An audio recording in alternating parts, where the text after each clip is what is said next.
जय श्री कृष्ण बंधुओं, आपके अपने चैनल भक्ति की शक्ति में बहुत बहुत स्वागत है। आज हम माघ मास महात्म्य के 7वें अध्याय की कथा का श्रवण करेंगे। तो माघ मास के 7वें अध्याय की कथा विकुंडल नामक एक व्यक्ति और यमदूतों के संवाद पर आधारित है, जिसमें विकुंडल स्वर्ग में अपने स्थान का कारण पूछता है और देवदूत बताते हैं कि उनके छोटे छोटे पुण्य कर्मों के कारण उसे यह फल मिला है, जबकि उसके भाई को पापों के कारण नरक मिला है। क्योंकि प्रत्येक व्यक्ति अपने कर्मों का फल भोगता है, चाहे जन्म के संबंध एक जैसे हो। तो चलिए इस कथा की विस्तार से हम श्रवण करते हैं। चित्रगुप्त ने उन दोनों के कर्मों की आलोचना करके दूतों से कहा कि बड़े भाई कुंडल और घोर नरक में डालो और दूसरे भाई विकुंडल को स्वर्ग में ले जाओ, जहां उत्तम भोग है। तब एक दूत को कुंडल को नरक में फेंकने के लिए ले गया और दूसरा दूत वही नम्रता से कहने लगा कि हे विकुंडल, चलो, तुम अच्छे कर्मों के स्वर्ग को प्राप्त होकर अनेक प्रकार के भोगों को भोगो। तब विकुंडल बड़े विस्मय के साथ मन में संशय धार कर दूत से कहने लगा कि हे यमदूत, मेरे मन में बड़ी भारी शंका उत्पन्न हो गई है, अतएव मैं तुमसे कुछ पूछता हूँ। कृपा कर मेरे प्रश्नों का उत्तर दो। हम दोनों भाई एक ही कुल में उत्पन्न हुए, एक जैसे ही कर्म करते रहे। दोनों भाइयों ने कभी कोई शुभ कार्य नहीं किया, फिर एक को नरक क्यों और दूसरे को स्वर्ग किस कारण प्राप्त हुआ? मैं अपने स्वर्ग में आने का कोई कारण नहीं देखता। तब यमदूत कहने लगा कि हे विकुंडल, माता पिता पुत्र पत्नी भाई बहन सब संबंध जन्म के कारण होते हैं और जन्म कर्म और भोगने के लिए ही प्राप्त होता है।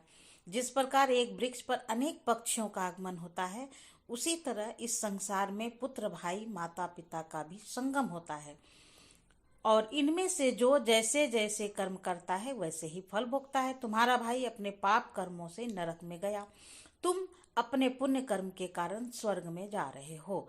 तब विकुंडल ने आश्चर्य से कहा कि मैंने तो आज तक कोई धर्म का कार्य नहीं किया, सदैव पापों में ही लगा रहा।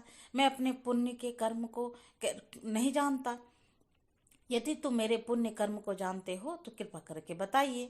तब देवदूत कहने लगा कि मैं सब प्राणियों को भली भांति जानता हूँ, तुम नहीं जानते। सुनो, हरिमित्र का पुत्र सुमित्र नाम का ब्राह्मण था, जिसका आश्रम यमुना नदी के दक्षिणोत्तर दिशा में था। उसके साथ जंगल में ही तुम्हारी मित्रता हो गई और उसके साथ तुमने 2 बार माघ माह में श्री यमुना जी में स्नान किया था। पहली बार स्नान करने से तुम्हारे सब पाप नष्ट हो गए और दूसरी बार स्नान करने से तुमको स्वर्ग प्राप्त हुआ। सो हे वैशेश्वर, तुमने 2 बार माघ मास में स्नान किया है, इसी के पुण्य के फल से तुमको स्वर्ग प्राप्त हुआ और तुम्हारा भाई नरक को प्राप्त हुआ। दत्तात्रेय जी कहने लगे कि इस प्रकार वह भाई के दुखों से अति दुखित होकर नम्रतापूर्वक मीठे वचनों से दूतों के कहने लगा कि हे दूतों, सज्जन पुरुषों के साथ साथ पग चलने से मित्रता हो जाती है और यह कल्याणकारी होती है।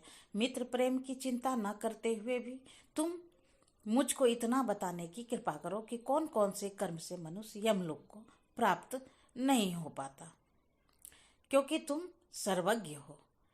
आगे की कहानी आगे के अध्याय में है। आज के लिए इतना ही। यदि कहानी आपको ये माघ मास की महात्म की कथा की अध्याय श्रवण कर रहे हैं और आपको पसंद आ रहा है तो लाइक कीजिए और शेयर करना तो बिल्कुल भी नहीं भूलिए। तो मिलते हैं अगले अध्याय में, तब तक के लिए नमस्कार। Thanks for watching.